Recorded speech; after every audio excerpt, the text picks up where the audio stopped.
तो भाई लोग अभी तक ये तो सबको पता चल चुका है कि आरडीजे एमसीयू में एज डॉक्टर डूम रिटर्न कर रहा है। अब बहुत से लोग इस बात को सोचकर एक्साइटेड हैं कि अपने आरडीजे को एज ए विलन देखने में कितना ही मजा आएगा, लेकिन दूसरी तरफ बहुत से लोग इस बात से डिसअपॉइंटेड है कि वो आरडीजे जिसे उन्होंने सारी जिंदगी एज ए हीरो कंसिडर किया, उन्हें उसे एज ए विलन देखना पड़ेगा। लेकिन भाई लोग क्या हो अगर मैं आपसे कहूं कि आरडीजे आने वाली डूम्सडे और सीक्रेट वॉर्स में विलन होगा ही नहीं।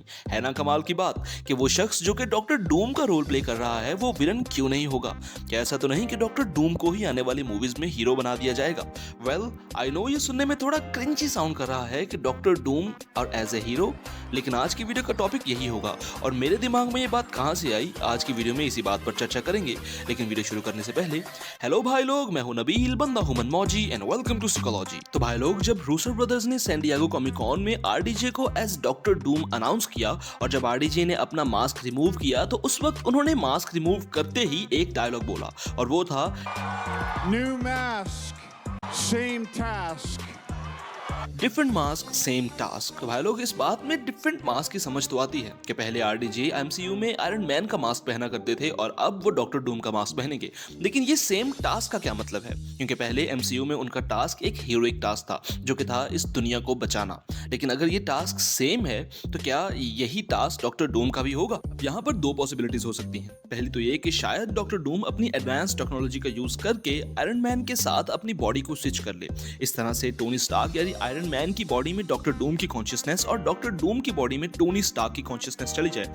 अब जो कि डॉक्टर डूम की बॉडी में टोनी स्टार्क की कॉन्शियसनेस होगी तो उसका मकसद और कुछ नहीं बल्कि एवेंजर्स के साथ मिलकर इस दुनिया को बचाना होगा, और डॉक्टर डूम जिसके अंदर टोनी स्टार्क की कॉन्शियसनेस है वो एवेंजर्स के साथ मिलकर उस आयरन मैन के खिलाफ लड़ेगा जिसके अंदर इस वक्त डॉक्टर डूम की कॉन्शियसनेस है। तो इन शॉर्ट ये की पॉसिबिलिटी ये है कि शायद डॉक्टर डूम की बॉडी के अंदर टोनी स्टार्क का माइंड और टोनी स्टार्क की बॉडी के अंदर डॉक्टर डूम का माइंड हमें देखने को मिले, और इसी वजह से doctor Doom as a hero behave करे और Iron Man the Tony Stark as a villain. और भाई लोग ये मैं खुद से ही नहीं कह रहा, बल्कि इनविंसिबल आयरन मैन के वॉल्यूम 1 के इशू 149 और 150 में ऐसा हो चुका है कि डॉक्टर डूम ने अपनी बॉडी आयरन मैन के साथ स्विच कर ली थी।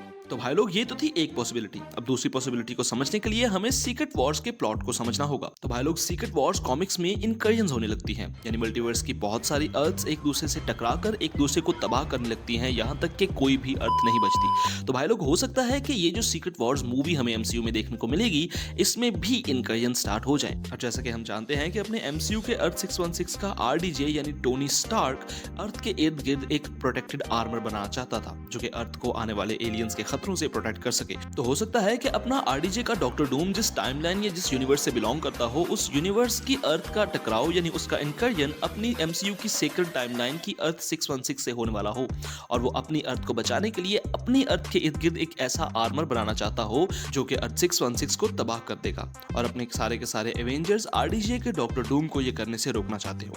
अब इस पॉसिबिलिटी में आरडीजे एक हीरो तो नहीं है तो विलन ही, लेकिन ये possibility new mask same task के डायलॉग को अच्छे से एक्सप्लेन कर रही है। जैसे कि आरडीजे के आयरन मैन का एमसीयू में मकसद अपनी अर्थ के इर्द गिर्द एक आर्मर बनाना था, वैसे ही आरडीजे के डॉक्टर डूम का मकसद भी अपनी अर्थ के इर्द गिर्द एक आर्मर बनाना होगा। तो भाई लोग इसी के साथ हम लोग वीडियो को यहीं पे रैप अप करते हैं। आई नो आज की वीडियो थोड़ी सी कंफ्यूजिंग है, लेकिन अगर आपको किसी बात की समझ नहीं आई तो मुझे कमेंट सेक्शन में बताइए ताकि मैं एक एक चीज को डिटेल में किसी और वीडियो में एक्सप्लेन कर सकूं। और अगर आपको हर बात की समझ आ गई है और वीडियो अच्छी लगी है तो वीडियो को लाइक कीजिए, चैनल को सब्सक्राइब कीजिए और बेल आइकन पर प्रेस कीजिए ताकि ऐसी मजीद वीडियोस आप तक पहुंचती रहें।